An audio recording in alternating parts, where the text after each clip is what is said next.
Esto es Comadre, un podcast a favor y en contra de la maternidad.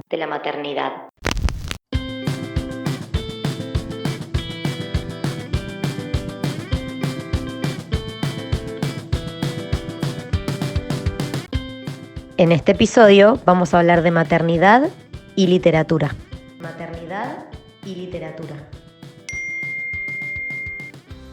Me llamo Jasmina Barrera, soy escritora, tengo un hijo de 4 años, soy autora de Linnea Nigra. Este libro comenzó como una exploración personal, como un diario de embarazo, que es algo muy común, y se fue transformando porque la vida lo fue transformando, porque hubo un terremoto, porque a mi madre le dio cáncer. Y al mismo tiempo empecé yo a hacer un archivo de referencias literarias y de las artes visuales de otras mujeres que trabajaron el embarazo, el parto y la lactancia en su obra. Cuando escribí este libro me costaba trabajo, bueno, eso fue ya hace 5 años, y me costaba trabajo todavía encontrar referentes literarios de estas transformaciones del cuerpo de la mujer, y ese archivo era una forma de acompañarme, y cuando decidí que se convirtiera en un libro, la idea era acompañar también a otras personas. La maternidad fue durante mucho tiempo en la literatura vista principalmente desde la mirada de los hombres, y cuando aparecía en textos de mujeres, muchas veces esos textos no tenían la validación de la crítica o del público. Muchos de estos textos son anónimos o nunca se publicaron, o aparecía como referente en libros donde sí está, pero no se le prestaba tanta atención. Yo creo que hoy en día la maternidad está mucho más difundida en la literatura actual. El feminismo ha abierto las puertas no solo a que las mujeres se atrevan a escribir de sus experiencias cotidianas, corporales, psicológicas, sino que también ha permitido que las lectoras exijan eso que quieren leer. Por supuesto, el mercado ha notado esto, y de ahí quizás esto que llaman un boom de literatura de maternidad, pero que yo creo que va mucho más allá de una moda, porque la maternidad es un tema universal. Todos provenimos del cuerpo de alguien más, como decía Adrienne Rich, y siempre va a ser así. La maternidad está reclamando un lugar que siempre debió tener en la literatura. Mi nombre es Leila Zuccari, soy escritora, tengo un hijo de 7 años y bueno, me organizo de modo desorganizado. Escribo cuando puedo y cuando siento así el impulso, el deseo y la necesidad, y en general eso, bueno, a veces es de noche, pero puede ocurrir en cualquier momento del día y no tengo una rutina muy organizada, sino que bueno, cuando siento ese impulso intento dejar cualquier cosa que esté haciendo y sentarme a escribir.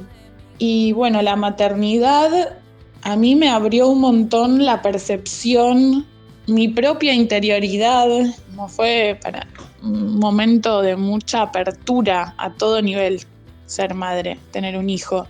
Y de hecho mi primera novela la escribí mientras estaba embarazada y el primer año de Simón. Y siento que no importaba el hecho de tener sueño, no tener tiempo, sino que la escritura tiene que ver con un silencio y con un tiempo más de adentro y con una escucha. Y a mí la maternidad me abrió como esa cierta escucha y cierto como espacio.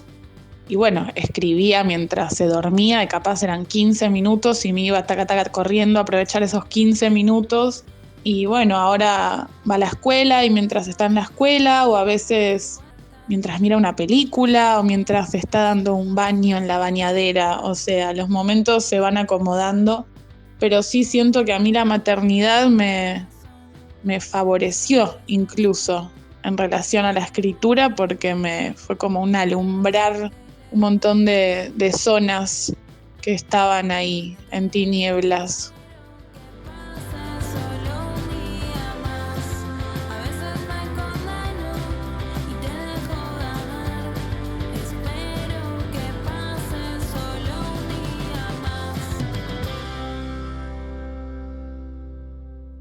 Hola, hola, hola. Hola, estamos al aire. Acá estamos en un nuevo episodio de Comadre. Episodio número 8 de la tercera temporada, con invitada de honor. Pero antes de pasarle la palabra, vamos a presentarnos nosotras como hacemos siempre. Yo soy Maki, me encuentran en Instagram como @MakiAlvarezT. Y yo soy Victoria, me encuentran en Instagram como B de Viola y encuentran el podcast como @comadrepodcast. Sepan que pueden colaborar con la producción del episodio donando cafecitos o donando a GoFundMe, que es la plataforma que acepta lates, cafés europeos o del hemisferio norte. Y acuérdense de darle seguir en Spotify para enterarse cuando lanzamos nuevas entregas. Hoy vamos a hablar de maternidad y literatura y tenemos a una invitada que Maki va a pasar a presentar. Bueno, tenemos el honor de contar con la presencia de Carmen G. de la Cueva, que es una escritora española que yo admiro mucho, que ha escrito 2 libros para mí bastante imprescindibles. Uno se llama Mamá quiero ser feminista y otro Un paseo por la vida de Simone de Beauvoir, y hay otro que está por salir, que todavía no podemos develar el nombre. Carmen también es periodista y escribe columnas en 2 diarios. Uno es El Diario y otro es Contexto, los 2 en España. Y además, Carmen creó en el 2014 la comunidad La Tribu, que es un club de lectura feminista, básicamente, que ahora nos va a contar un poco más. Yo soy miembro del club y una vez por mes nos reunimos con un montón de mujeres, la mayoría está en España, pero también hay gente en Latinoamérica, a debatir libros que ella elige y que son todos con temática, feminista, escritos por mujeres, y además ella se toma el trabajo de mandarnos unos dossier espectaculares con un montón de data para como hacer el soporte, ¿no?, de todo lo que vamos a debatir durante el club. Y bueno, para mí fue revelador. No tuve, la verdad, la oportunidad de unirme a todos los encuentros, pero ya me junté en 2 y me parecieron maravillosos, así que invito a que la investiguen. Bueno, Carmen, buenas. Hola. ¡Qué calor! ¿Qué tal? Bienvenida, bienvenida. Muchas gracias por la invitación. Me hace muy feliz estar aquí con vosotras a pesar del calor. Bueno, en casita se está más fresca que en la calle, porque os escucho desde el principio y creo que este podcast es imprescindible, ¿no? No hay muchos como este y os agradezco la invitación y el trabajo que hacéis. Ay, bueno, qué hermoso que nos tengamos acá, aparte en 3 puntos del planeta. Vos estás en Sevilla, Macu en Gales y yo en Buenos Aires, que, bueno, está re linda la tarde, me ven armando un poco de calor porque estoy en remera yo acá. Entra una luz hermosa en tu habitación. Nosotras acá estamos sufriendo la calor a niveles conmovedores, más en Sevilla que en Gales. Contanos, Carmen, ¿cuántos grados están haciendo? Bueno, es el tema, ¿no? La temperatura y el cambio climático. En Sevilla está haciendo una ola de calor que no se acaba nunca, como diría Diego, no se acaba nunca. Diego es mi hijo pequeño, de 45 grados y aquí está anocheciendo. Son más de las 9 de la noche, así que quizás casi que empieza a ser el momento propicio para asomarse a la calle sin morir en el intento, ¿no? Es algo heroico salir a la calle estos días. Maternar en el infierno de este calor, por favor. Claro, me olvidé de ese detalle de tu biografía. Carmen es madre de un nene de 3 años que nació el mismo día que mi segundo hijo Benicio, 28 de diciembre del 2018, así que estamos ahí conectadas. Ah, o sea que vos pasaste el último trimestre con calores de esta índole preñada. No, el último trimestre es invierno aquí. Ay, no, claro. Yo me quedé en mi hemisferio y dije, no, pobre mujer. ¿Te quedaste en el hemisferio sur? Claro, el 28 de diciembre es plena Navidad. Yo además... Ay, bueno, hermoso. Frío. Salí del hospital el último día del año, la mañana del 31 de diciembre. Entonces sí que fue algo muy simbólico para mí, porque además mi cumpleaños es el 7 de enero, ¿no? Entonces ese momento fue... Y con una cesárea, con las carnes abiertas todavía, tengo recuerdos traumáticos de ese invierno de 2018. Pero sí que es cierto que... Un total renacer. Total renacer, sí. O morir un poco también. Bueno, lo que es la maternidad, ¿no? Morir y renacer constantemente. Sí, me acuerdo mucho de esos días y es verdad que con Maki, ¿no? Compartimos ese día del nacimiento, ella de su segundo y yo del primero, y creo que del único. Y ha sido bonito acompañarse en el proceso, ¿no? De vez en cuando intercambiamos mensajes por las redes y vemos, ¿no? Comparamos los procesos de nuestros hijos, porque yo estoy viviendo una maternidad bastante solitaria y me hace sentirme acompañada, eso, me ha hecho sentirme acompañada, Maki. Ay, qué alegría me da. Bueno, sí, la maternidad en solitario puede ser muy dura. La mayoría de las maternidades se viven bastante a solas, la verdad. Pero bueno, justo en tu caso, justo ahora estás atravesando una separación, entonces es como se multiplica la soledad, me imagino. Bueno, ya la soledad empezó en el embarazo porque en Sevilla no me acababa de mudar, no tenía... Yo soy de Sevilla, pero de un pueblo. Pero aparte he vivido muchos años fuera. He vivido en el extranjero, en Madrid, y claro, casi que llevaba menos de medio año viviendo en Sevilla cuando me quedé embarazada, entonces no tenía tribu. Solo tenía a mi pareja en ese momento. Mi familia estaba en el pueblo, no tenía amigas y fue un embarazo pues solitario, pero bueno, me sentía muy acompañada con mi hijo en ese momento. Era más libre e independiente. A pesar de la inmensa barriga con la que cargaba, sentía que podía moverme.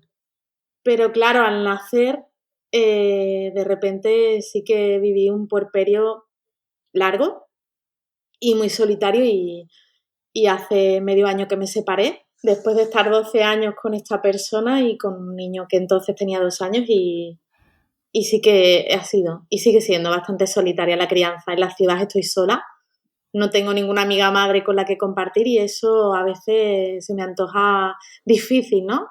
Si ya la maternidad de por sí es dura y es compleja y genera muchísimas contradicciones y ambivalencias, vivirla en solitario sin tener la compañía de otras mujeres con las que maternar, con las que compartir experiencias, lo hace doblemente duro. Pero creo que espacios como este, como la tribu, los libros sin duda, sirven para acompañarnos en la distancia y al fin y al cabo la pandemia ayudó a que encerrarse fuera un consuelo en el sentido de que todas estábamos encerradas con nuestros bebés, ¿no? En ese momento. Y empezaron a nacer todo tipo de espacios en los que acompañarnos en la distancia. Y eso sí ofrece cierto consuelo. Sí, ¿no? Fue como un puerperio mundial. Yo te iba a preguntar cuando te escuchaba, ¿cuán frecuente es allá la ronda? Bueno, gestante ya no, pero ¿cuán frecuentes son las rondas, las tribus? Porque acá yo siento que hay una proliferación.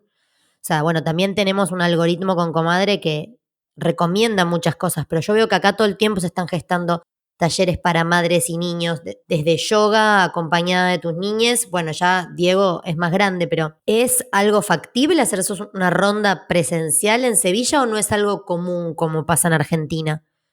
Bueno, ahora todo se hace de manera presencial, claro. Yo creo que la pandemia, a pesar de seguir presente, ¿no? La COVID sigue existiendo y nos enfermamos casi como si fuera una gripe, pero bueno, a veces te condiciona mucho en la cotidianidad. Ya todo es presencial. Pero yo no he asistido a ningún tipo de esas actividades. En Sevilla no es demasiado frecuente. Los espacios en los que se pueda compartir actividad con bebés sí que hay espacios muy concretos, pequeñitos, donde algún taller se ha hecho con bebés. Yo en concreto nunca he hecho talleres con mi hijo, pero no es algo que creo que en Argentina se hace más, quizás, ¿no? Por lo que cuentas. Yoga con bebés o ir al cine con bebés, quizás en ciudades más grandes como Madrid, pero en Sevilla no. Me imagino que entonces los libros toman un papel preponderante en tu vida, que siempre lo fueron, pero atravesando la experiencia de la maternidad, que es tan transformadora y tan aniquiladora también, me imagino que habrás encontrado un refugio, ¿no? En esas autoras que te habrán acompañado. Contanos un poco cómo fue ese acercamiento a la literatura post-maternidad. O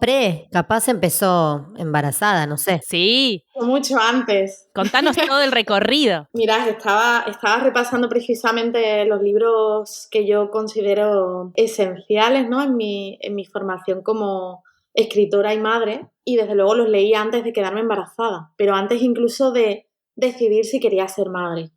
Los leí en los comienzos de mi veintena, porque el tema ya me interesaba mucho literariamente. Me he traído, bueno, las oyentes no pueden vernos, no pueden ver mi mesa, ¿no? Lo que tengo justo detrás es el frigorífico porque me he mudado con mi hijo a un piso, a un apartamento pequeñísimo, pero es todo muy colorido. Tengo un montón de libros en la mesa porque hice acopio para orientar y esclarecer mi propia genealogía literaria relacionada con la maternidad. Entonces, Ay, me encanta. Sí. Pero antes de que sigas diciendo, quiero decir que entonces es bastante trendsetter, como porque si vos a los 20 empezaste y nos dijiste recién que tenés 36, yo soy como la más novata en términos de literatura, pero siento que el boom de la literatura materna nos lleva ese tiempo, o sea, vos venís investigando desde antes de que sea un tema. De hecho, yo creo que La Tribu, que no nació como un club de lectura, La Tribu nació como un proyecto de revista feminista cultural. Era una comunidad literaria. Así nació el proyecto en 2014.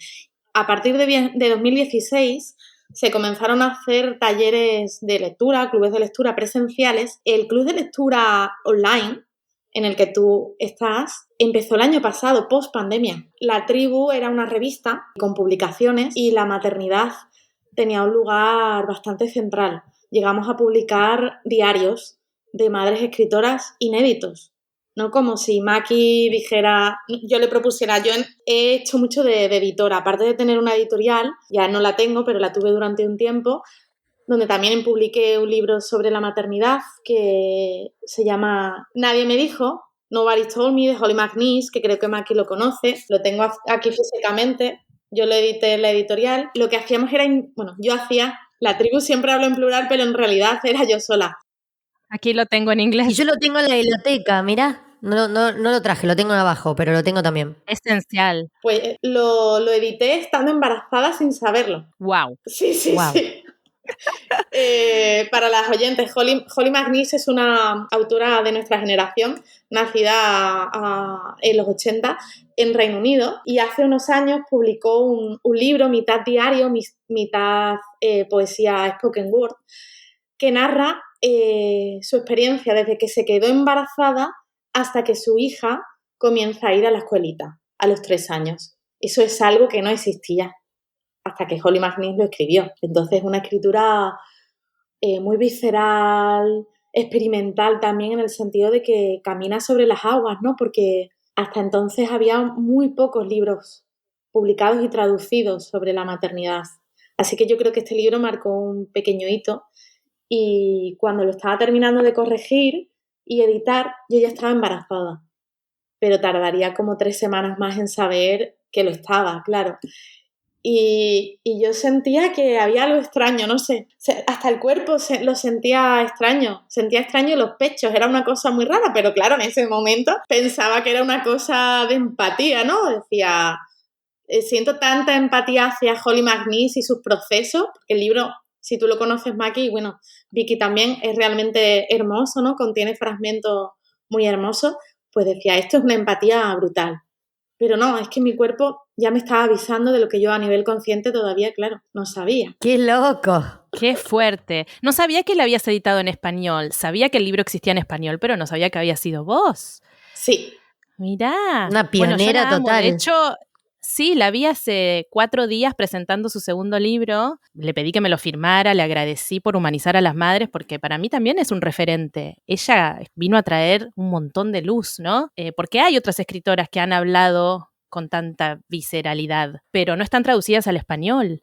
Ella como que tuvo un alcance, bueno, qué agradecida que estoy de que haya sido vos la que la llevaste al habla hispana, ¿no? Por eso piensa que llevo muchos años interesándome por el tema, y en La Tribu creamos ese espacio donde invitábamos a escritoras que habían sido madres o que estaban embarazadas a contar en formato diario durante 7 días seguidos sus procesos, y después también empecé a organizar talleres y conferencias colectivas sobre el tema de la maternidad, donde invitaba a escritoras a hablar sobre este tema. Empecé en 2015-2016, por entonces no se hacía nada de esto. Claro que en España fue algo pionero en ese sentido, porque no sé, el tema de la maternidad no era un tema literario, no lo era. Hablemos de eso. ¿Por qué en el mundo literario la maternidad ocupaba un lugar tan, ni siquiera secundario, inexistente. Bueno, yo tengo mis teorías, ¿no?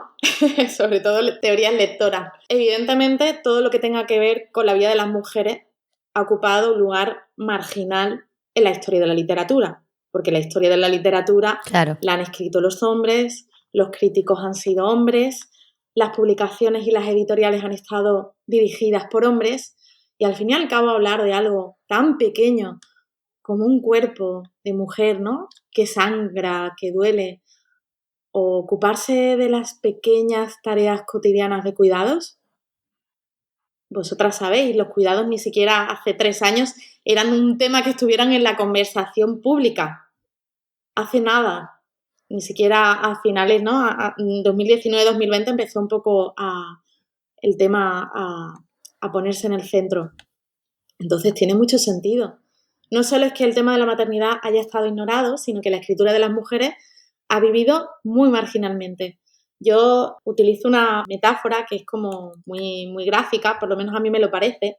Siempre pienso que los libros que han escrito las mujeres o las propias escritoras son como pequeñas islas a la deriva, ¿no? Trocitos de tierra en el océano, perdidas, desconectadas entre sí, como si no tuvieran relación, desprendidas del continente, ¿no?, de ese trozo enorme de tierra enraizado al centro del mundo que han ocupado los hombres. Y yo creo que poco a poco, con las lecturas que estamos haciendo, con este tipo de conversaciones y espacios, con las reediciones que se están publicando de los textos, yo os traigo hoy algunos textos de los 70 que están suponiendo un impacto en las lectoras de los 2000. Poco a poco esas islas van haciéndose un trozo de tierra más grande, ¿no? Y algún día seguramente contaremos una historia de la literatura mucho más verdadera que la que hoy se cuenta. Me encanta cómo lo decís, como que me lo imaginé todo. Sí, el continente así aferradísimo que acabas de describir es el patriarcado. El canon. Sí, claro. Y por fuera, ahí en la periferia, flotando solas, estamos nosotras tratando de alzar nuestra voz. De todos modos, creo que ahora estamos más habilitadas para hablar, escribir, publicar, ser escuchadas, ser leídas, pero en su momento no.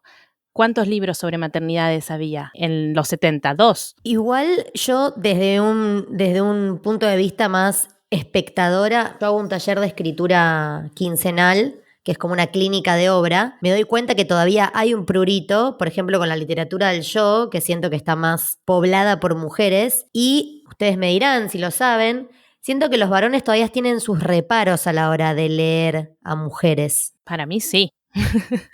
No es un sentir.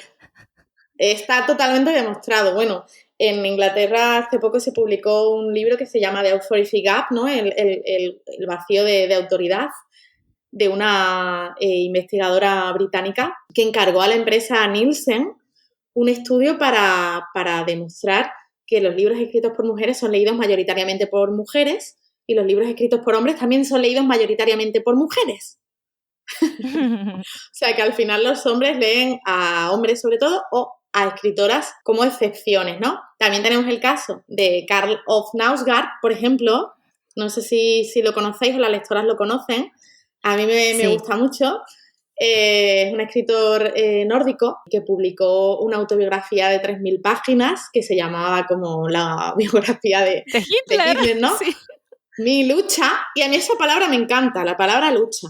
Mucho más allá de las referencias a Hitler, que además en el último volumen de la autobiografía, en el volumen fin, dedica como 200 páginas a Hitler.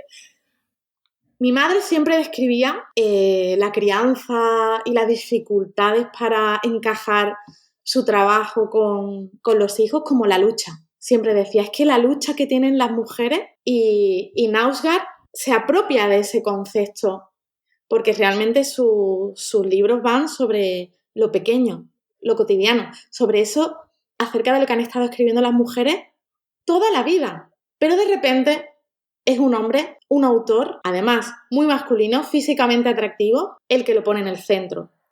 Y ese libro se convierte, estos 5 libros se convierten en un fenómeno de ventas que traspasa fronteras, que se traduce a todos los idiomas, que llega a Estados Unidos, a Europa, como un fenómeno, ¿no? Y Siri Husberg, escritora con ascendencia también nórdica, ¿no? Sueca, que vive en Estados Unidos y es lúcida y brillante, premio Princesa de Asturias en España, tiene un ensayito donde habla precisamente de esta cuestión en su libro Las mujeres que miran a los hombres que miran a las mujeres, donde cuenta cómo cuando conoció a Knausgaard, le tocó presentarlo en Nueva York, le preguntó, pero bueno, Karl Ove, ¿no? Yo me la imagino.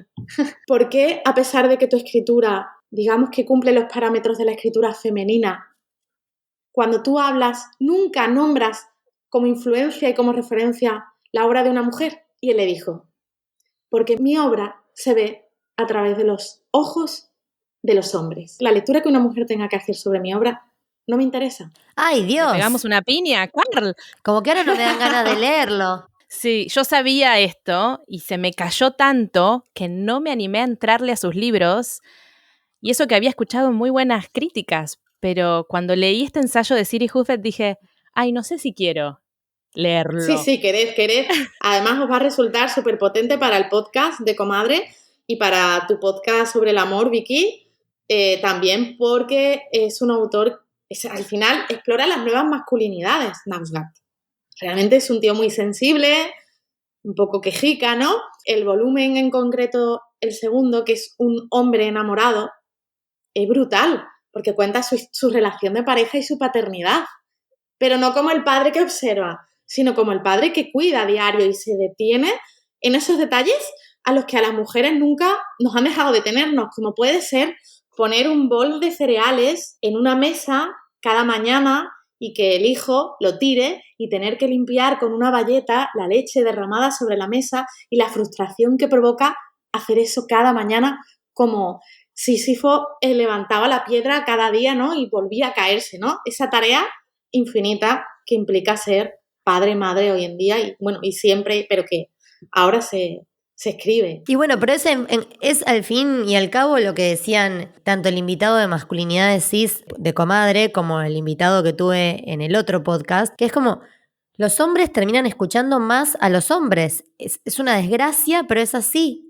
Las mujeres le podemos estar diciendo lo mismo, pero hay algo, yo lo veo en reuniones. Hay veces que elijo ya no entrar en determinadas batallas porque estoy cansada y veo que mi marido dice algo que los dos hemos pensado y veo cómo los chabones de esa reunión de golpe, escuchan, porque no está hablando una feminazi, lo está diciendo un aliado. Entonces es como que sí, bueno, por eso este chabón debe haber vendido lo que vendió, pero que bueno, lo voy a leer, pero me da una rabia lo que me están diciendo, chicas. Yo tengo el libro, ahí me mira desde la biblioteca y digo, ¿qué hago? ¿Se lo habías regalado a Nick o no en un momento? Creo. ¿Se lo habías comprado para que lo lea él también? En realidad yo creo que hay que leerlo todo, ¿vale? Yo eso no lo podría decir en mi presentación. Ante todo soy una lectora obsesiva. Entonces, realmente en Knausgaard he encontrado muchos momentos de felicidad leyéndolo. Porque al no estar bajo esa mirada de que lo que él dice no es importante, al tener una autoridad y un reconocimiento, no tiene miedo de hablar de esas cosas. Y las escritoras sí han tenido miedo de que esas cosas ocupen un lugar central en su escritura. Entonces esa es la doblez de mi teoría. No es solo que el tema de los cuidados, la crianza y la maternidad no haya ocupado un lugar dentro de la literatura por considerarse irrelevante, poco importante, sino que las escritoras muchas veces se han censurado y no han dejado fluir esas vivencias en sus libros por temor a ser consideradas unas escritoras menores. Y se me vienen muchas preguntas a la cabeza, porque por un lado tenés todos los libros que preparaste y mencionaste los libros de los 70 que hay personas que los están leyendo ahora. Y por otro lado también, te lo voy a volver a preguntar más adelante, quiero saber cómo haces para escribir todo lo que escribís, hacer esos talleres, ser madre soltera y leer todo lo que lees. Digo, no sé, tu día cuánto, o sea, sé que en Sevilla se acuestan tarde, pero lo comprendo. Pero bueno, si querés contarnos esto que mencionaste de las escritoras de los 70 que están siendo ahora leídas. A ver, la primera pregunta que me has hecho, ¿cómo lo hago? No tengo vida social realmente. Eso es importante. O sea, me gusta mucho pasar tiempo sola. Me siento muy bien sola, entonces básicamente mi día es cuidar de Diego, de mi hijo, casi todo el tiempo. Y si estoy 2 horas sin él, porque su padre se lo lleve un rato al parque o porque haya estado en el cole, por ejemplo, ahora aquí obviamente ya no hay cole, pues ese tiempo es para trabajar, siempre, para leer, para escribir. Obviamente me despierto pronto y estoy leyendo. Cuando me acuesto estoy leyendo. Si voy en el autobús voy leyendo. y leo muy rápido, porque aparte de estos libros mi trabajo consiste también en leer muchos libros que todavía no se han publicado porque hago dosieres o informes y cosas así y siempre estoy leyendo, pero puedo leer fácilmente 1000 páginas a la semana. Devoradora. Entonces, Wow. Siempre he leído mucho y ahora es muy gozoso porque hubo una parte del embarazo en la que no me apetecía leer, hubo un par de meses que no leí nada, no escribí, no leí.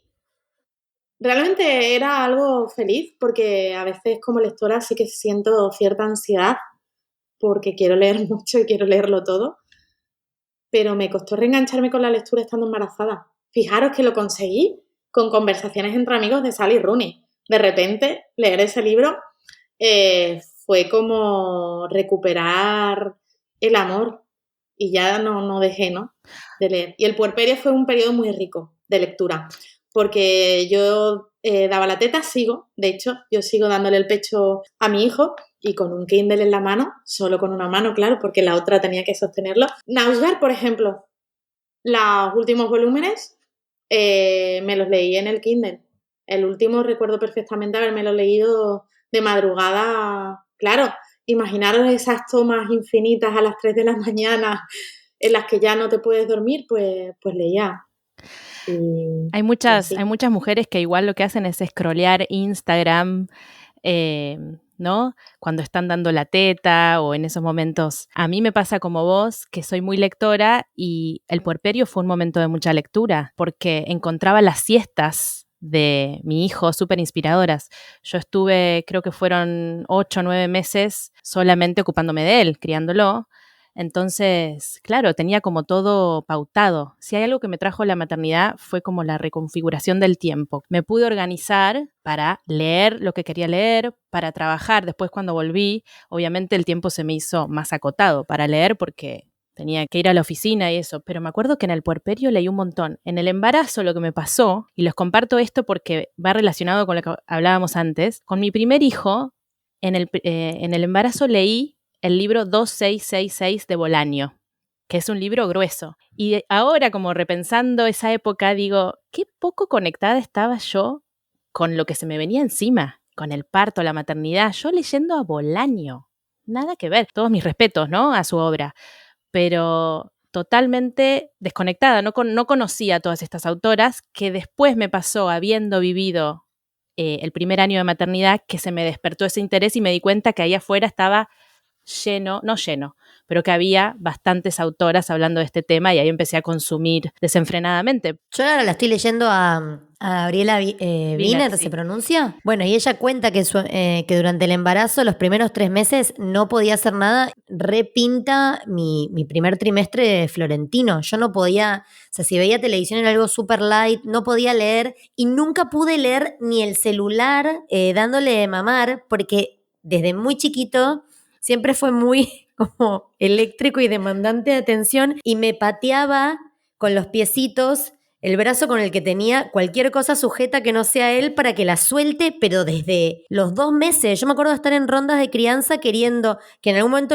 todas agarraran teta o si no estaban charlando se ponían a scroll y yo decía, ¡qué envidia! Tengo que estar 100% enfocada porque el chabón no me deja sostener otra cosa. Era como, mírame. No, vení para acá, mírame de nuevo.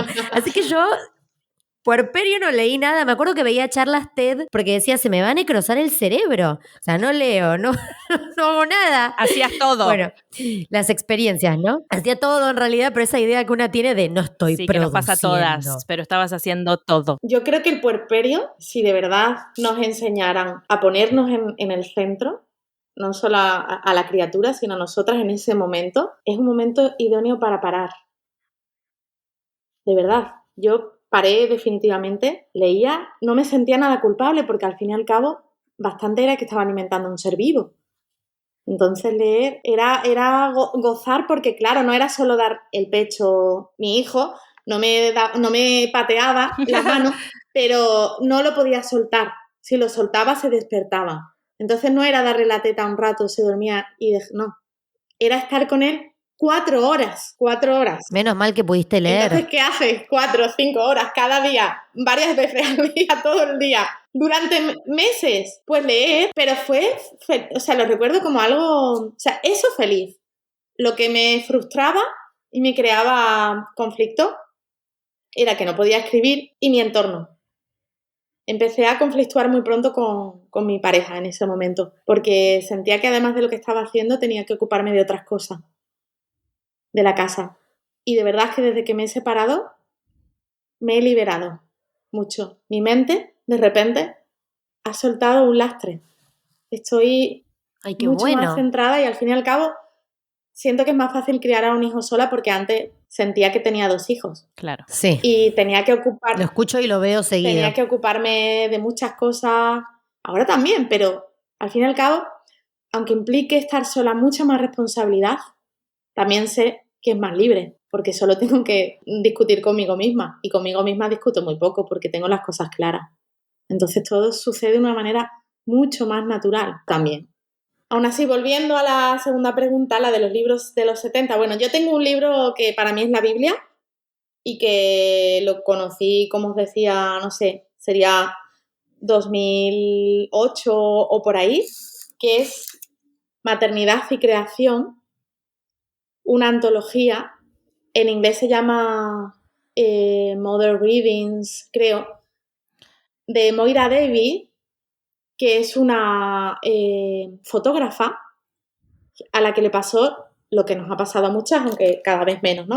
Que de repente se quedó embarazada y como buena lectora necesitaba encontrar en la literatura modelos para entender lo que le estaba pasando y no los encontraba. Entonces empezó a pedir a sus amigas, a investigadoras relatos y armó una antología fantástica en la que están, creo yo, algunos de los textos esenciales de la maternidad que ya se escribieron en los años 70. En concreto pienso en 3 autoras y 3 textos, además amigas entre sí y contemporáneas.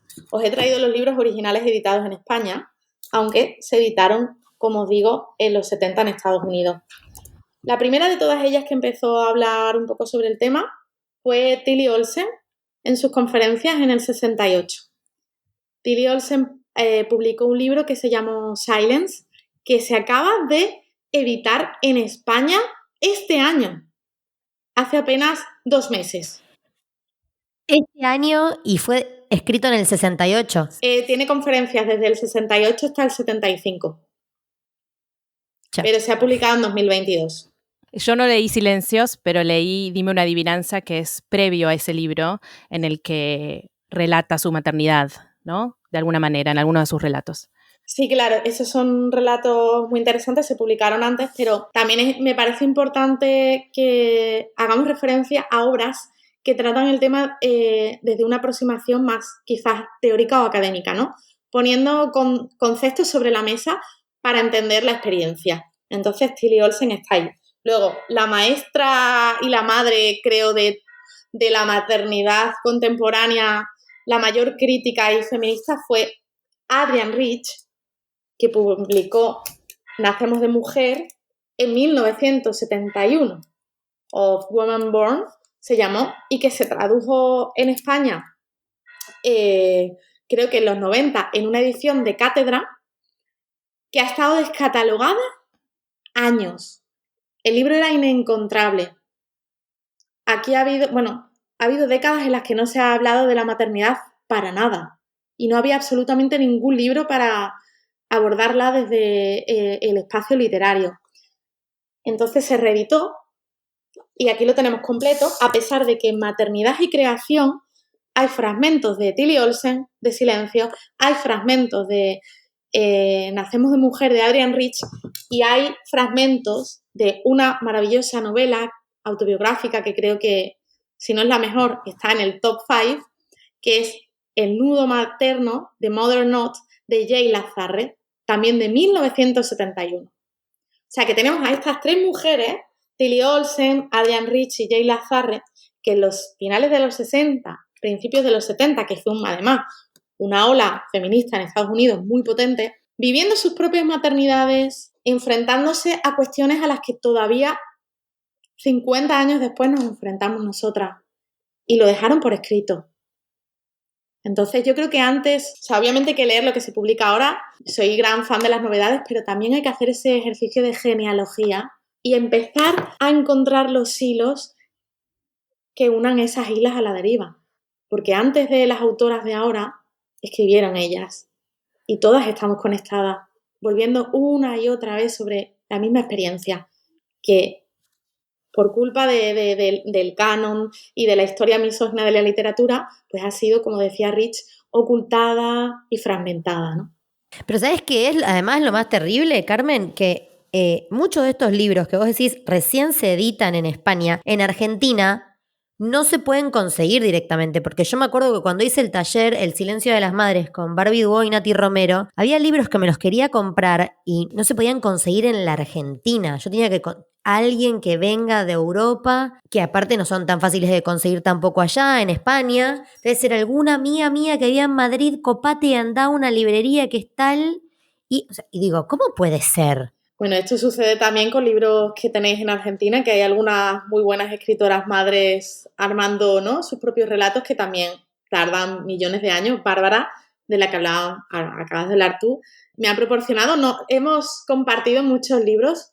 Empezamos a hablar cuando yo estaba en el puerperio, a mandarnos mails muy largos porque sentía que me entendía muy bien y que había leído mucho sobre maternidad. Y yo creo que al fin y al cabo nuestra geografía literaria también se construye gracias a las amigas, ¿no? O sea, todas hemos sido Moira Davy armando nuestra propia antología de relatos sobre la maternidad. Tiene que ser así, un poco. Tenemos que compartir lo que leemos, como yo lo estoy compartiendo hoy con vosotras, e ir armando esa genealogía para que dentro de 10, 15, 20 años ya se haga de manera transversal en las formaciones académicas y literarias, ¿no? Entonces, ¿vos dirías que esto es como el starting pack para las que quieren iniciarse en el mundo de la literatura materna? Yo sí, diría que estos 4 libros son esenciales. Son los que articulan la experiencia materna que llega desde esa ola hasta el presente. Por supuesto, hay libros anteriores y hay libros posteriores tremendamente interesantes, pero yo empezaría por maternidad y creación, porque es que en esta antología hay diarios, hay ficción y hay textos ensayísticos y se abre un abanico infinito. Por supuesto, los 4 textos son textos anglosajones, claro. Eso es importante, ¿no? El imperialismo anglosajón se impone. Entonces, creo que también, después de leer estas cosas, hay que leer paralelamente textos que estáis publicando en Latinoamérica, muy potentes, y textos que también se están editando en España. En realidad hay que leerlo todo, Vicky, pero si tuviera que recomendarle a una mujer que se queda embarazada o que empieza a tener curiosidad, ni siquiera hace falta quedarte embarazada, yo creo que la pregunta sobre la maternidad comienza mucho antes. Sería maternidad y creación. Además, se acaba de editar en 2020, porque este que os he enseñado, este ejemplar, es de 2007 y estuvo también descatalogado hasta 2020. Bueno, lo voy a buscar acá y si no, me lo va a tener que traer Yo lo Maki tengo. cuando venga a Territorio Yo tengo Nacional. la edición. Ahora mismo está en ebook, en Kindle, Unlimited, gratis. Ah, bueno, lo voy a buscar porque yo tengo Kindle. Hay algo del libro objeto que me encanta, pero yo ya crucé esa frontera que Maki no quiere cruzar, que es la de leer libro en ebook. No, sí. Yo no puedo, mirá que he tratado, pero no. Sé que lo tendría que seguir insistiendo, pero a mí el libro objeto es como una compañía que con la que no puedo luchar, digamos. Es eso o nada. Pero habiendo dicho eso, hace poco leí el libro Línea Negra de Jasmina Barrera, que justamente es nuestra invitada del inicio del episodio, que nos prestó un audio hermoso hablando del lugar que ocupa la maternidad en la literatura. Y ese libro lo leí en digital y me pareció una belleza y no podía dejar de leerlo en la bañadera, no sé, mientras cocinaba, estaba ahí. Es que siento que, bueno, en Europa me parece, o es esa idea que tenemos europocentrista, les latines, es más fácil conseguir títulos. Acá el ebook te salva muchas veces porque hay cosas que no se editan y punto. O las lees en ebook Claro. o mismo en otro idioma o no las lees. Sí, es verdad. Bueno, Moira Davy le llegaban los textos fotocopiados, ¿no? Bárbara y yo nos hemos intercambiado fragmentos que pasábamos a Word. Entonces, en realidad, es un ejercicio detectivesco. El de armar la genealogía literaria de las mujeres es detectivesco. Quizás dentro de unos años no lo sea, pero ahora mismo lo es. Sí. Entonces tenemos que trabajar juntas en esto y no parar de crear espacios y pasarnos nombres como si fueran marcas de cremas mágicas, ¿no? Yo no me echo cremas, pero sé que la gente lo hace. Entonces, en lugar de recomendarte un champú fantástico, recomiéndate a una autora, recomiéndate a un libro. Y si tu compañera, tu amiga no lo puede encontrar, hazle fotos, escaneáselo.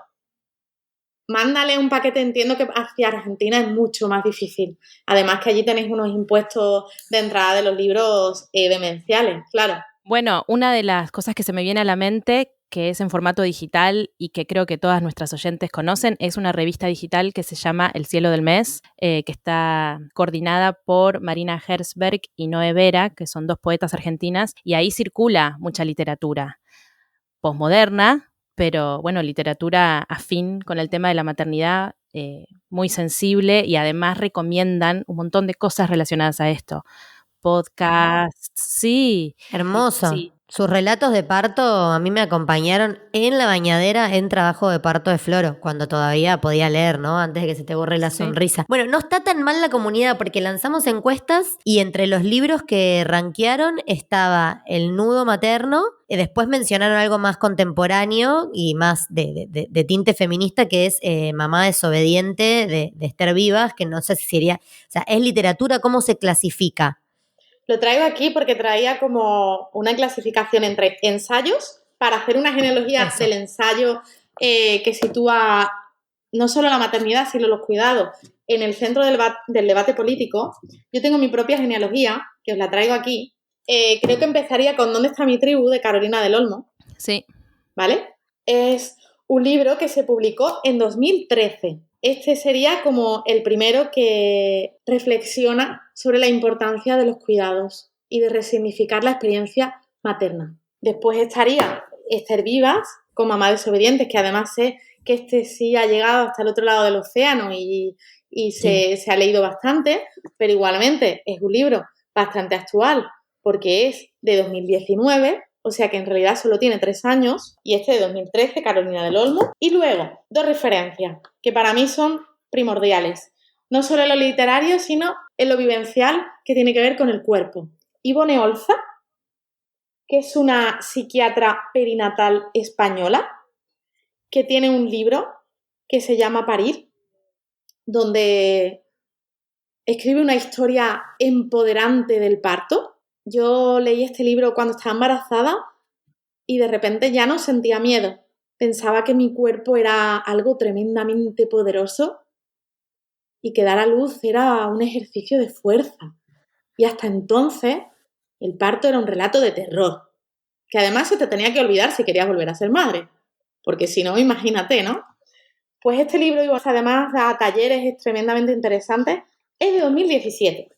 Y este año, justo, acaba de publicar Palabra de Madre, que es una preciosidad, donde si aquí hablaba desde lo académico, lo científico y la experiencia laboral, aquí habla desde lo personal, como perdonándose todas esas cosas que cuando empezó a ser madre no se perdonó, ¿no? Este momento de la culpa, de hacer las cosas de una manera y darte cuenta de que las hubieras hecho de otra.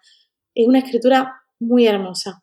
Palabra de Madre, de 2022. Y uno muy reciente que relaciona la experiencia de la maternidad con el capitalismo o la precariedad laboral es Maternidades precarias, de Diana Oliver, que se acaba de publicar también en 2022. Para mí esta sería como la genealogía contemporánea del ensayo feminista en España. Genial. ¿No es el que te regalamos para tu cumpleaños, Macu? No. Ah, pensé que era ese, perdón. No. ¡Ay, Dios mío, chicas! Sí, ¿sabes que ahora que trae esa Esther Vivas, en su libro ella dice que ella se sintió huérfana cuando empezó a buscar material literario que tocara el tema de la maternidad y decidió escribir ese libro por eso. Y es maravilloso y me encanta que haya sido uno de los que más dijeron en nuestra comunidad. No es literatura, pero bueno, es como Es una mezcla y además presenta autoras. Claro, es que, a ver, yo creo que es importante hacer la diferenciación porque si hablamos de literatura pueden ser desde diarios, memorias y novelas. Pienso, por ejemplo, en Shirley Jackson, que también escribe sobre la maternidad, tiene relatos sobre la maternidad y la familia. O pienso en Natalia Ginzburg, que tiene ensayos autobiográficos donde la maternidad también es un tema, ¿no? Luego hay novelas sobre la maternidad. Pero claro, es que también estábamos huérfanas de ensayos. El ensayo no es un género que las mujeres hayan cultivado históricamente, porque claro, si era difícil que pudieran publicar ficción, ya que tuvieran una voz lo suficientemente autorizada y reconocida como para dar su opinión en textos ensayísticos y de reflexión, esto es algo que se está conquistando poco a poco. Por eso yo creo que la genealogía es cortita, ¿no? 2013. Hace 9 años, es muy corta. Aunque haya libros salteados antes, digamos que sí que hay una relación entre Carolina del Olmo, Esther Vivas, Ivone Olza y Diana Oliver. Yo creo que sus textos se retroalimentan entre sí. Pero es importante porque la experiencia materna no solo puede vivirse a través de la literatura, sino que tiene que vivirse a través de lo político. Entonces el ensayo es un vehículo muy idóneo para desarrollar todas estas ideas y para reflexionar juntas, porque además también va a la experiencia, ¿no? Y por eso yo creo que interpela tanto a las lectoras y por eso creo que ha interpelado tanto a Esther Vivas, porque les ha dicho a las mujeres que lo que les está pasando nos está pasando a todas. Que ese sentimiento de huérfana creo que lo hemos vivido todas en algún u otro momento de nuestras maternidades. Yo no puedo dejar de mencionar a Laura Freixas, que a mí me acompañó mucho en mi segundo puerperio, y leerla fue como un bálsamo porque me sentí muy identificada, porque ella pone en el centro la vida y también el mundo de la imaginación. Ella le da mucha importancia al mundo intelectual, a las ideas, al sentarse a escribir, a organizarse, y además ella afirma que la maternidad como que alumbró su escritura de alguna manera. Y eso, la verdad que a mí me interpela porque me siento bastante identificada, como que a mí la maternidad me trajo mucha potencia creativa. Y me parece que está bueno que haya escritoras que lo nombren. Hombre, yo creo que Laura Freixas fue de las primeras escritoras españolas en poner en el centro literario la maternidad.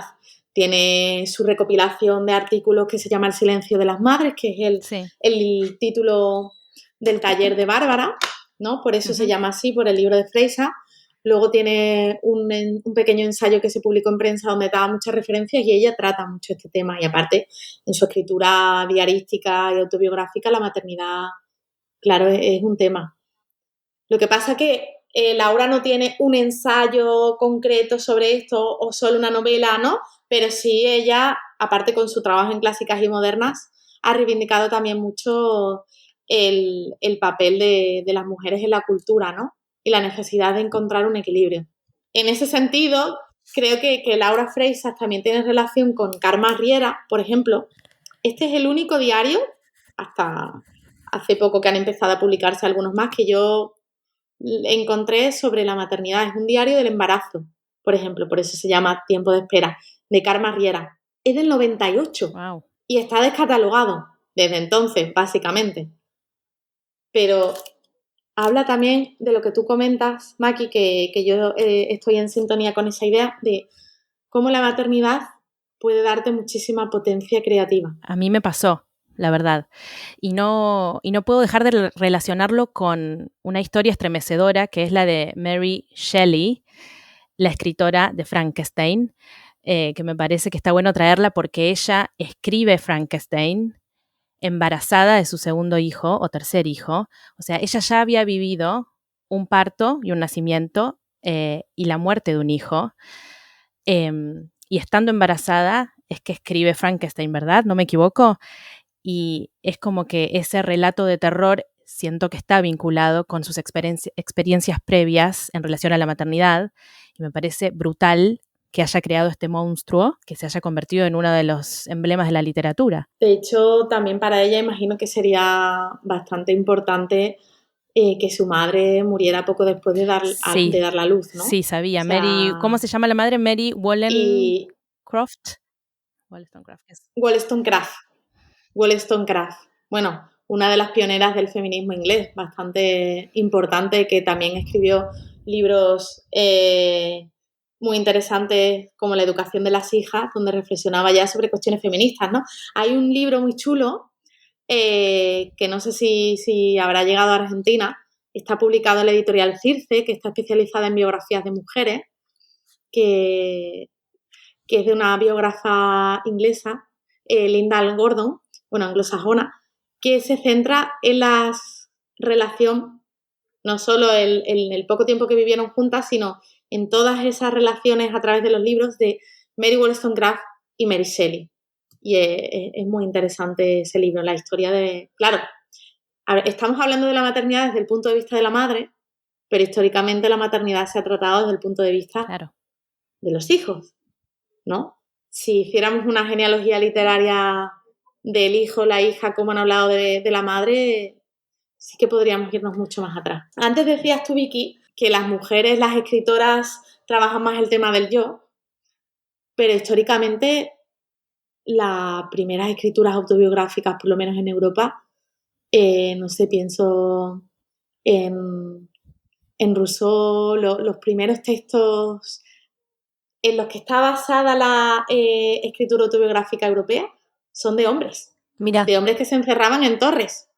O pienso, por ejemplo, en Marcel Proust, ¿no? O sea, son textos que hablan de lo íntimo y desde el yo. Y son textos escritos por hombres. Me encanta que me digas esto, porque es un debate que siempre tengo en la clínica de obra que hago. Tengo un par de compañeros que odian la literatura del yo y yo estoy escribiendo crónicas y hay un lugar donde digo, bueno, ahora tengo más información para ir a pelearlos. Se puede hacer una genealogía perfectamente, además hay muchos ensayos académicos que trazan esta línea, ¿no? San Juan de la Cruz, mismamente, es de los primeros de la literatura hispana que se colocan en esa escritura autobiográfica y era eminentemente masculina. Las mujeres escribían cartas. Y les hago una pregunta, chicas, a las dos. Si tienen que elegir un libro que las haya marcado, más allá de lo que sea fundacional o esencial leer, un libro que a ustedes les haya marcado de la literatura en relación a sus maternidades, ¿cuál elegirían? La dejo a Carmen para el final. Yo elijo a Rachel Cusk el libro A Life's Work, que lamentablemente no está traducido al español, pero a mí me marcó muchísimo porque fue la primera obra que yo leí de una maternidad ambivalente.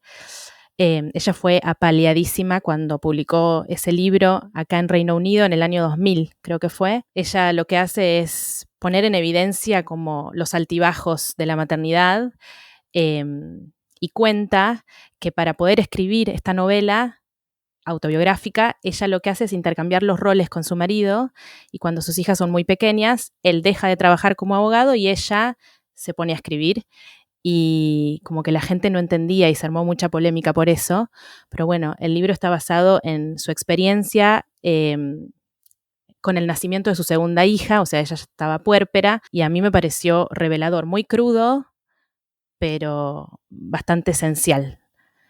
Carmen, no sé si lo leíste. Sí, lo leí en inglés, claro.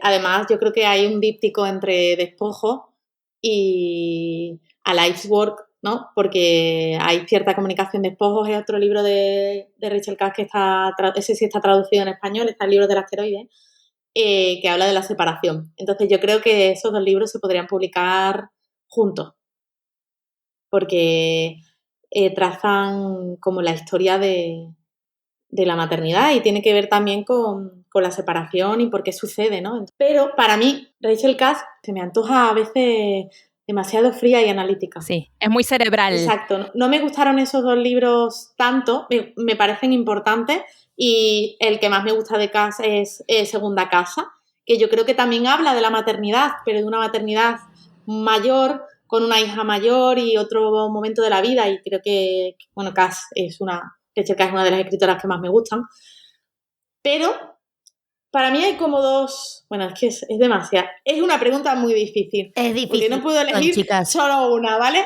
Pero de lo más contemporáneo me impactó mucho y me pareció... O sea, lo tengo en mi cabeza constantemente Deborah Levy. El coste de vivir lo arrastro. Me parece, bueno, y el final, ¿no? En una casa propia. El tríptico, la trilogía, me parece acertadísima. Va al centro de todo lo que estamos hablando. Y es una escritura muy contemporánea. Yo, si tuviera que recomendar algo así actual, Deborah Levy. Los 3 del tirón. Porque es que están en comunicación y además es que no es solo un libro que cuenta un momento, ¿no? Sino que puedes ver no solo la crianza, sino cómo se desarrolla la maternidad después y cómo va cambiando y se transforma la vida de las mujeres. Lo que puede suponer la revolución de la maternidad para una mujer. Porque a veces nos quedamos solo en el relato de la crianza primera, ¿no? Casi que hoy no hemos pasado del puerperio. Pero ¿cuántos estados tiene la maternidad? ¿Cuántos estados tiene la vida de una mujer, no? Y cuando tienes un hijo y eso es para siempre, por suerte, se va transformando también la vida de una y la mirada. Y yo creo que Deborah Levy es de las pocas escritoras que ha sabido reflejarlo. Pero también podríamos hablar de Marguerite Duras y la vida material, de Annie Ernaux. Hay muchas escritoras que han tratado temas desde lugares muy distintos, muy sensibles y muy íntimos.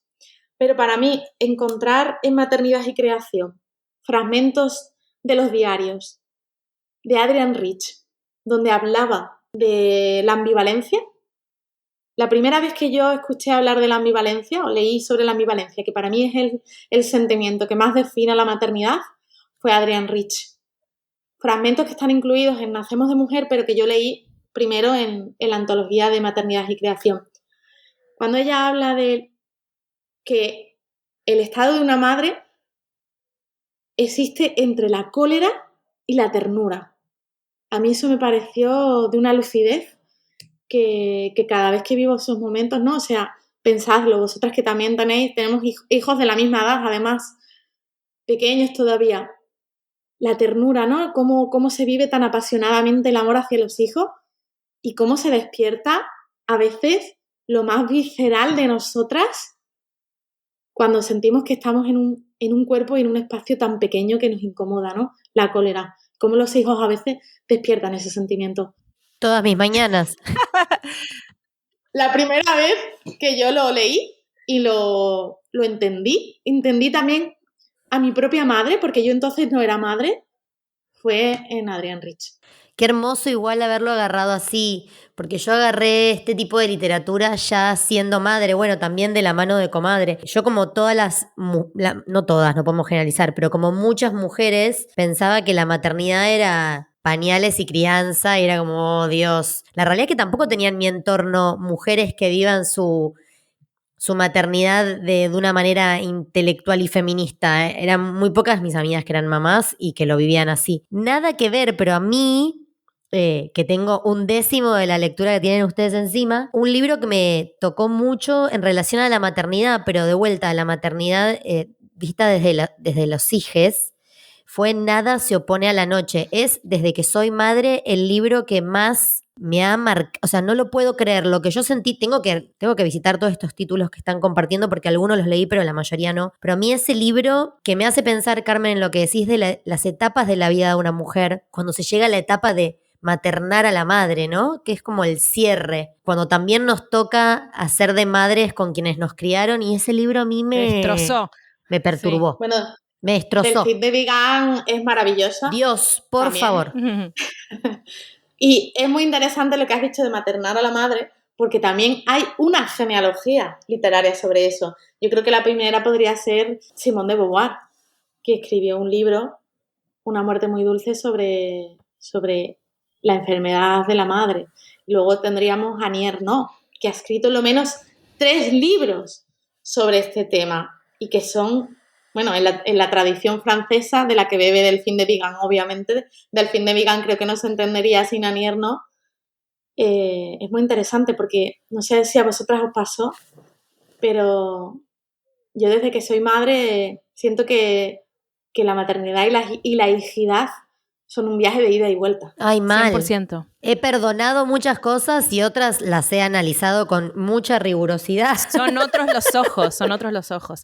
Perdón, no quiero dejar de nombrar a Mori Ponsowi hablando de las diferentes etapas de la maternidad, porque ese libro a mí me hizo ver que los hijos crecen y que arman sus propias vidas, a veces lejos de nosotras, y que es un duelo. Bueno, la maternidad es un constante duelo, ¿no? Como que cada etapa se va duelando a su manera, pero cuando los hijos ya tienen 20 años y son independientes y se van a otro país a vivir, bueno, es una experiencia que me resultó muy...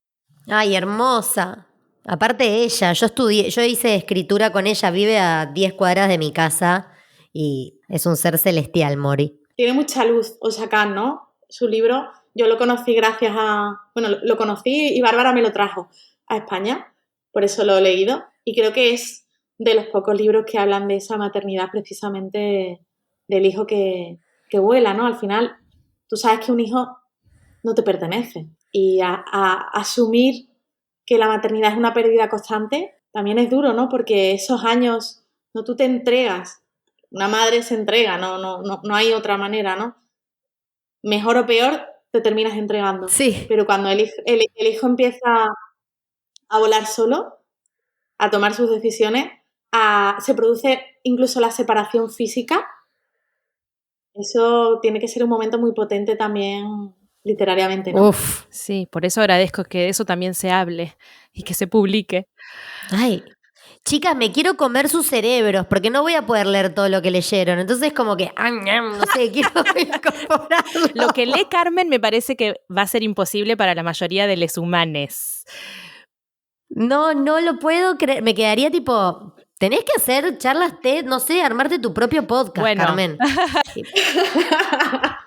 Bueno. Demasiado, o sea, no me quiero meter presión, que no hemos hablado de mis procesos de escritura. Ay, sí. y ya bastante, pero creo que lo importante era sobre todo dar pistas, ¿no? Bueno, pero un Para poquito, yo quiero saber un poquito de tu proceso de escritura y un poquito de tus libros también. Nos podemos extender, está siendo un deleite.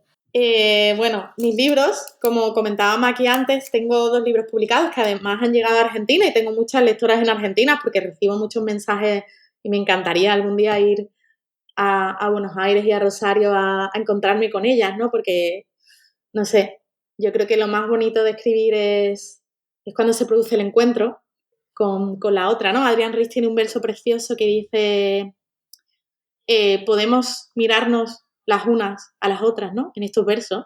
Y yo creo que la literatura tiene que servir de espejo también. Entonces sería hermoso cruzar el charco para eso.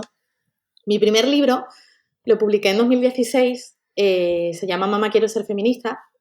Va por la 8ª edición, o sea que ha vendido más de 10.000 ejemplares y es un poco, pues, una historia de cómo yo me hice feminista, ¿no? De cómo me hice feminista sobre todo escuchando a las mujeres de mi familia. Escuchándolas al principio con toda la suspicacia de una empollona y como se dice aquí, ¿no? Una niña vieja, desconfiando, pero luego aceptando que en esas conversaciones de mesa camilla, en España las llamamos de mesa camilla porque en las casas, sobre todo andaluzas, en invierno, que hace mucho frío, porque no son casas preparadas para el frío, se coloca en el centro de la casa una mesa redonda con una estufa abajo y como una cobija. Y todas las mujeres se sientan durante las tardes de invierno en torno a esa mesa a hablar. Ay, me encanta. Círculo de mujeres.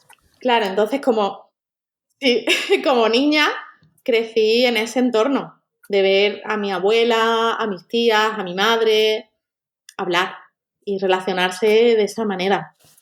Y creo que ahí estaba la raíz de mi manera de entender el feminismo, que siempre desde lo colectivo. Y yo creo que, bueno, pues en Mamá quiero ser feminista hay un relato sobre esto.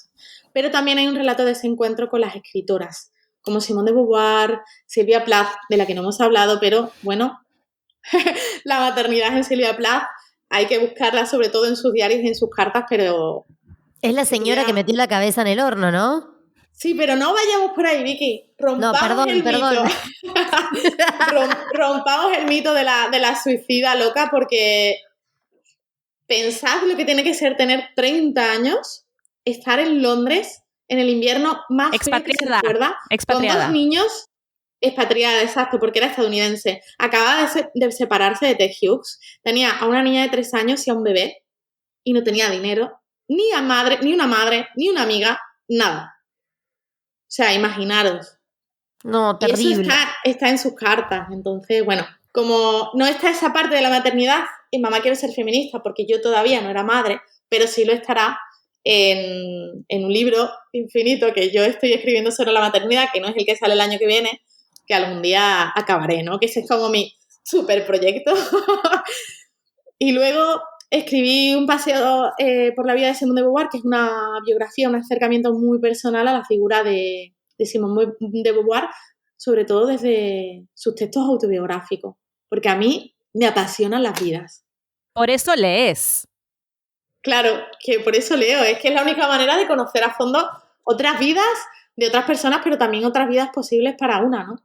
Y la pregunta de rigor, ¿se consiguen en Argentina tus libros? Sí, se consiguen. Se consiguen, de hecho es que han vendido algún par de miles de ejemplares en Argentina. Ay, Entonces, me encanta. Sí, Para sí, que sí, salgamos todas a buscarlos. Y yo voy a decirlo porque si no, mi comadre no lo va a decir. Ella también está próxima a publicar su segunda novela. Sí. Bueno, vamos a ver qué pasa, pero sí, bueno, escribí sobre maternidad en mi segundo puerperio y bueno, le di forma de novela y espero que salga en algún momento, así que les avisaré a las comadres, pero vayan por Carmen primero.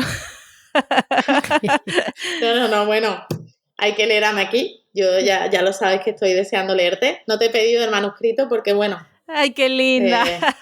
lo leeré a su tiempo porque la verdad es que mi montaña de textos inéditos también por leer es enorme, pero yo los relatos de maternidad los necesito. Es que además, Es combustible, uno de ¿no? Pero es que uno de los libros es un ensayo, ¿no? Sobre todo esto que os estoy contando, esta genealogía literaria sobre la maternidad desde los primeros textos. Entonces creo que es un libro en marcha, claro, porque ahora estamos empezando a publicar nuestras experiencias y nuestras vivencias y que nadie nos diga, ¿no?, que no escribamos sobre esto. Sé que estamos llegando al final, Sí. ya imagino que nos hemos pasado bastante, pero ayer en España se publicó una columna de Elvira Lindo, que era un tema que me apetecía traer hoy, porque es un texto, se llama No solo traemos hijos al mundo, y que cuestiona precisamente estas escrituras de las que venimos hablando, ¿no? Las escrituras de la maternidad más viscerales y más corporales, y las pone como en cuestión. Os invito a que leáis el texto. Yo creo que puede despertar cierto malestar, por lo menos en nuestra generación, porque es como si nos estuviera diciendo sobre lo que tenemos que escribir, ¿no? Y además nombra a Tilly Olsen, nombra el libro de los silencios, y una parte de mí piensa que lo ha leído al revés, o quizás yo lo he leído al revés, pero como que no ha sido la misma lectura, ¿no? Entonces, hay una especie de corriente actual que se está como haciendo cada vez más grande, que dice que hay demasiados libros sobre la maternidad. Precisamente llevamos una hora conversando sobre la ausencia de textos y modelos sobre la maternidad, y ahora hay otra corriente que desde mi punto de vista está en la historia de la misoginia, que nos dice lo contrario. Entonces, creo que tenemos que estar todavía alerta. Qué hermoso que lo digas, porque jamás escucho a nadie decir que hay demasiados libros sobre la guerra, por ejemplo. Claro, ¿no? Siempre se hace esa comparación con la guerra. Bueno, el texto es fuerte, os invito a que lo leáis porque llama a las escritoras que hablan sobre la lactancia, sobre los partos, escritoras ensimismadas, como si no pudieran escribir más allá de ellas mismas, y fastidia leer esto porque precisamente nuestra voz es la que nunca se ha escuchado. Entonces, cuando Maki decía antes que por suerte cada vez podemos hablar más y tal, no pensemos que no podemos perder estos espacios, No. porque igual que en Estados Unidos se va a perder el derecho al aborto y se empiezan a cuestionar otra vez, como si esto fuera el cuento de la criada, los derechos de las mujeres, los espacios en los que podemos expresarnos y contar nuestras experiencias, también pueden verse cuestionados. Bueno, lo decía Simón, ¿no es cierto? Que cuando hay conflictos... El tema de los derechos. Sí. Bueno, vuelvo a traer a Jasmina Barrera, que en su audio del inicio lo que dice es que este boom de la literatura de las maternidades es simplemente una manera de reclamar lo que nos es debido hace tiempo. Que no se cansen de escribir, las que están ahí afuera y que capaz nos escuchan, sobre estos temas que parecen chiquititos de lo doméstico y de la pequeñez de la vida, porque son temas enormes y son igual de importantes que los temas que se han tocado toda la vida y que se han publicado toda la vida, y que bueno, que son armas. Y quiero decir algo más también, porque siento que le aporta mucha importancia a este concepto al que abono desde que empecé a estudiar Tantra también, de que la maternidad es creatividad, la sexualidad es creatividad, es como esa triada donde mucho tiempo se nos quiso hacer creer que el ser madres nos impedía ser creativas y creo que son como una misma cosa. Y de distintas maneras, ya sea desde la escritura o desde la generación de un podcast o desde la filmografía, creo que la maternidad es una fuente inagotable de inspiración, entonces lejos de callarnos hay que seguir produciendo. Que es también lo que dice Leila, no la quiero dejar de nombrar, Leila Zuccari, que es una escritora argentina que también compartió su audio para este episodio y que escribió un libro que se llama Fugaz. Te hablaré del viento. Y Fugaz también. Fugaz. Es el último. Fugaz. Después, Baldío, que es un libro de poesía hermoso, y Te hablaré del viento. Y se habla bastante de la maternidad también ahí, y ella reivindica esto de la inspiración que le trajo el ser madre. Yo creo que la maternidad es un espacio de creación porque es un espacio donde tiene lugar la vida misma, ¿no? O sea, hay oscuridad, hay luz, estás asistiendo a la creación de otra persona. O sea, hay como tantas miradas infinitas de la maternidad como hay tantas miradas infinitas de la propia vida. Entonces, todavía no se han explorado ni siquiera mínimamente esos espacios, no solo desde el punto de vista de la madre que cría, sino de la madre que pierde al hijo, de la madre que cría, que pierde al hijo porque se va a otro lugar, de la madre que está asistiendo a la creación de un ser totalmente independiente, pero a la vez de cómo la maternidad puede llegar a articular la vida de una, ¿no? Y a transformarla. Y todo eso está inexplorado. ¿Y qué puede ser más grande al final que lo pequeño? Entonces, sería hermoso que vosotras mismas, ¿no? Que también escribís, las lectoras y las oyentes que están al otro lado del podcast, empezaran a escribir o a publicar sus diarios. Porque creo que ahí también hay una fuente inagotable de experiencias que las demás necesitamos para completar la propia. Hermoso todo lo que estás diciendo. Creo que está bueno cerrar con eso, ¿no? Sí. Muchas gracias, Carmen, por tu tiempo, por tu conocimiento, por tu cabeza y por tus creaciones. Y por tu pasión. Nada,